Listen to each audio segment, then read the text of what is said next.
All right. Yesterday, voters in Virginia delivered a shocking blow to Democrats and Joe Biden as Republican Glenn Youngkin won the race for governor. Yep, here to discuss this and so much more, what it means for the party. And is this indeed a red wave? Is GOP governor who won by 1 point, but now he's running for re-election again, Ron DeSantis. Governor, welcome back.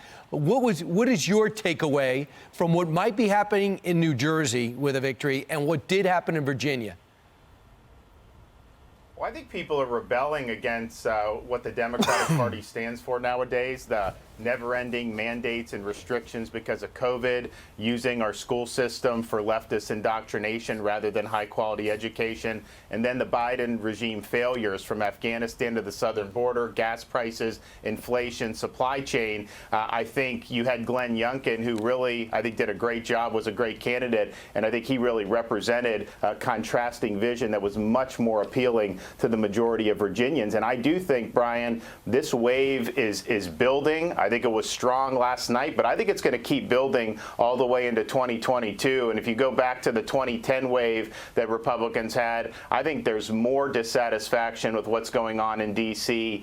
Today than there was at this time in that election cycle. And that is good news for Republicans, and that is bad news for Joe Biden and his regime. Governor, I know you have a precious little girl sitting next to you, and we want to bring her in. She's a second grader at one of the Palm Beach County schools, and she is facing disciplinary action, has been suspended for 36 days for not wearing a mask. She's been disciplined over 16 different times. Let's bring her in. Fiona, are you there?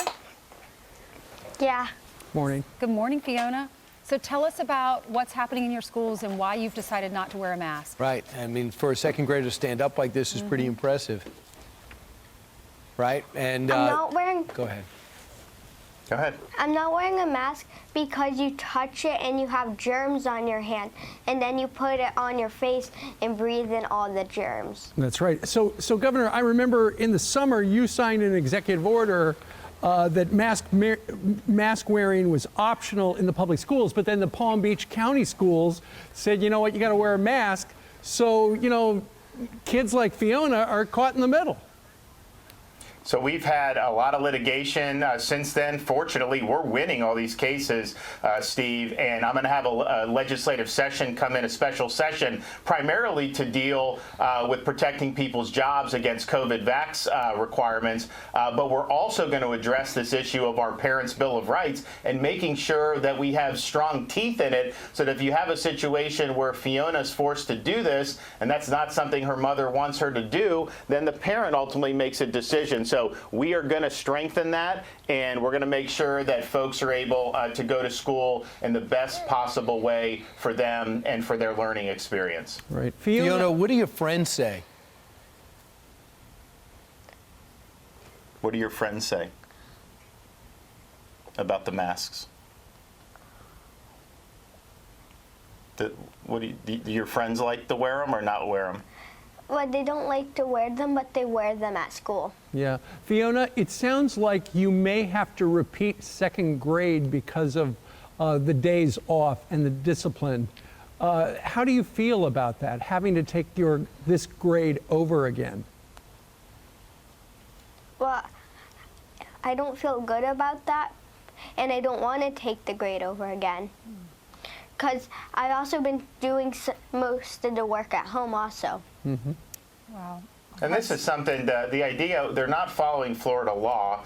The school board members who defy Florida law, a lot of them cavort around maskless all the time in situations where they're requiring Fiona to do it. But to keep a child out of school for that long, that's totally unacceptable. And one of the things we'll look to do is give parents recourse so that if their kids are harmed from these out-of-control school boards, that they have the ability to vindicate their rights and their kids' rights. You would think they would have an alternative, just testing every day so that this young, precious child doesn't have to watch her friends go back to school and go on up to third grade, and she has to repeat, and her friends move on.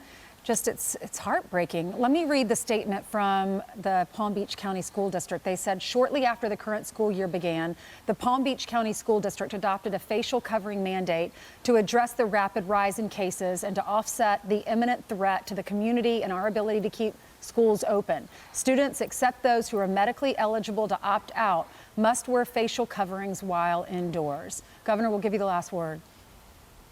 So all 67 counties, Ainsley, have had huge declines in COVID cases among school-age kids. Most of them did not have forced masking. So this is not something that's been proven to be effective. And obviously, as we see with Fiona, it has caused some of our students harm.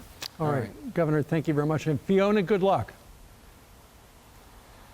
Thank you. And thanks for telling your story. Hi, everyone. I'm Brian Kilmeade. I want you to do me a favor. I want you to click to subscribe to the Fox News YouTube page. This is the only way that I know for sure that you're not going to miss any great commentary, any great news bites, any great interviews coming your way on Fox. You can get it all here on YouTube. So subscribe right now.